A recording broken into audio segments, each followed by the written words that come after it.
Welcome to The Bond. The Bond is about forming deeper customer connections in marketing and sales. In snack-sized episodes, we'll help leaders to realize their ambitions with greater customer relevance, authenticity, and capability. You'll gain insights about how to build deeper customer connections and grow in today's hyper-competitive markets. Hi, I'm Imogen Arnold-Dunk, and joining me is my colleague and friend, Stuart Poynan. Hi, Stu.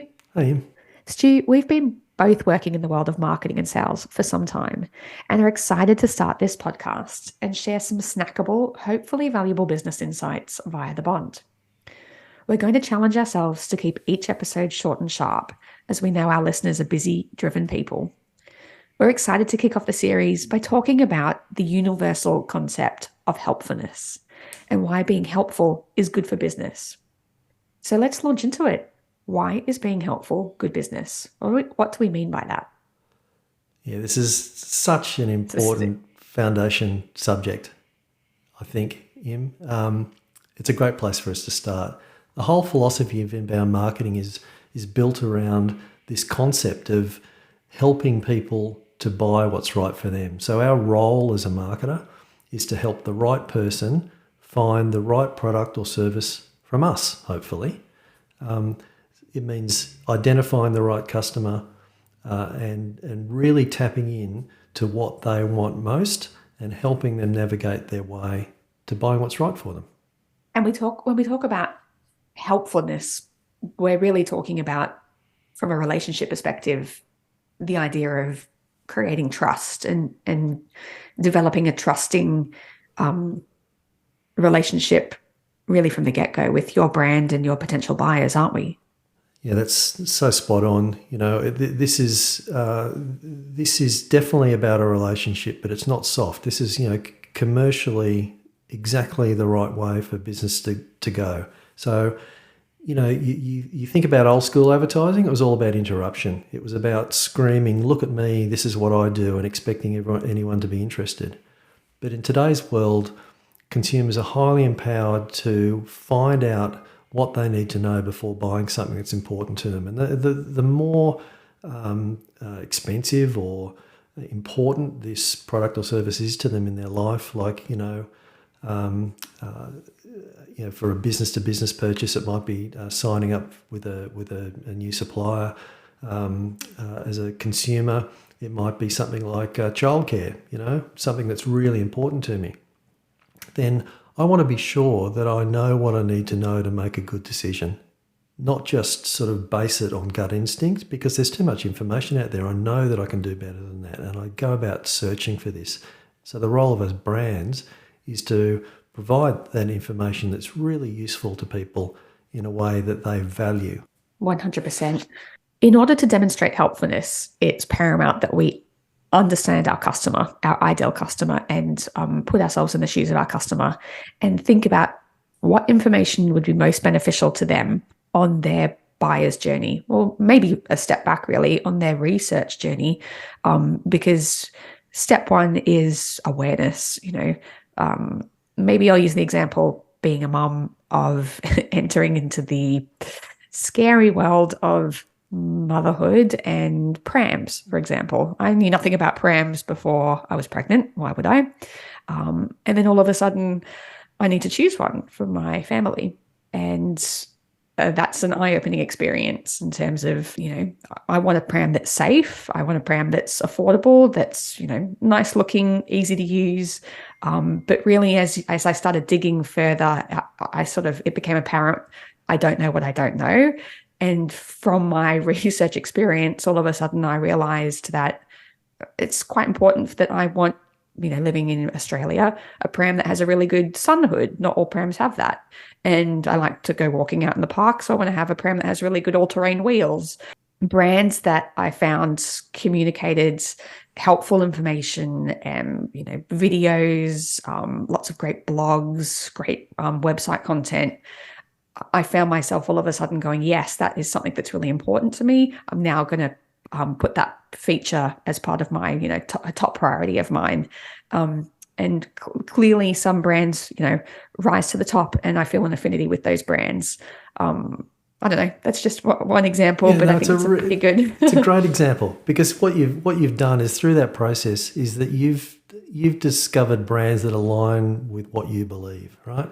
And what we do is just don't just buy things from people who make something. We try to form associations, or buy into the philosophy of others. Something that we can really relate to as people, because we're human beings, we're emotional beings at the end of the day, and we do behave like this as we're buying things. We aren't just cold and rational when we're buying things. We do buy into belief systems. So this all plays into it. So this idea of there's nothing more powerful as a marketer is really knowing what your customer thinks, being very confident about what matters most to them. And when you do that, we can see the world through their eyes, and we can imagine what they might desire, and we can answer their problems. And why do we do this? We do this because ultimately we're looking to generate a lead. That's the first part of this journey from our commercial perspective, is gathering lead data. And in order to gather that lead data, we need to offer something of value to the customer. People don't just hand over their email address for nothing. We've got to say, we've got some content here that we've gated because it's really valuable. And if you give us your email address, you can read all about it. You can learn everything you need to know about shopping in this category, or buying in this category, or whatever you need to research, whatever the customer driver is in that category. Definitely. And when you talked about gated content, when we say that, we're talking about making sure that there's a form on your webpage so that customers need to pop in their email address and anything else that they'd love to tell us about them. Sorry. Yeah, it can be a form. It can be a chatbot these days too.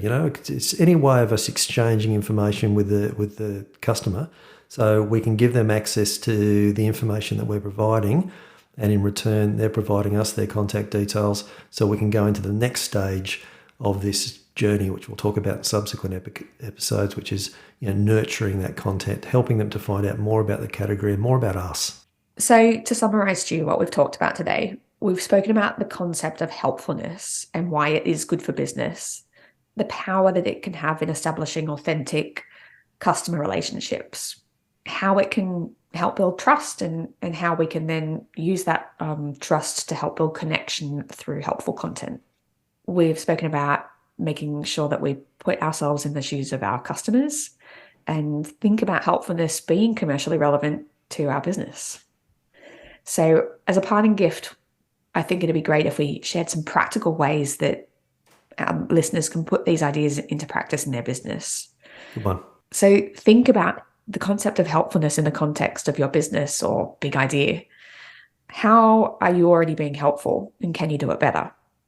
Maybe do an audit of your comms. Look for the content that you have that really helps people. Can it be improved? Are there any gaps? Another great place to start is chat with your marketing and your customer service team, or sales guy. Yeah, exactly.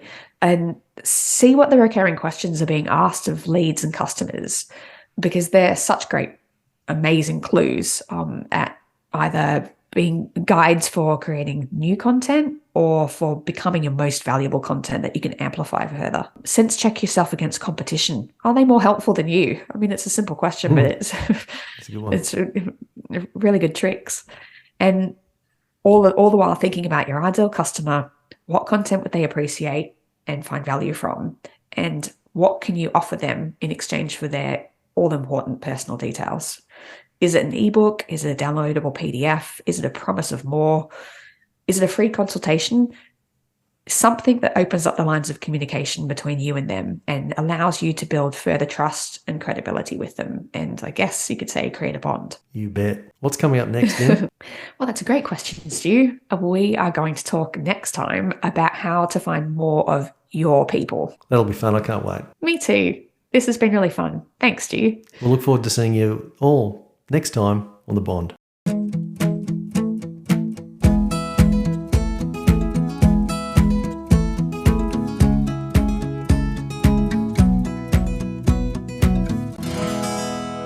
The Bond is brought to you by Point & Consulting.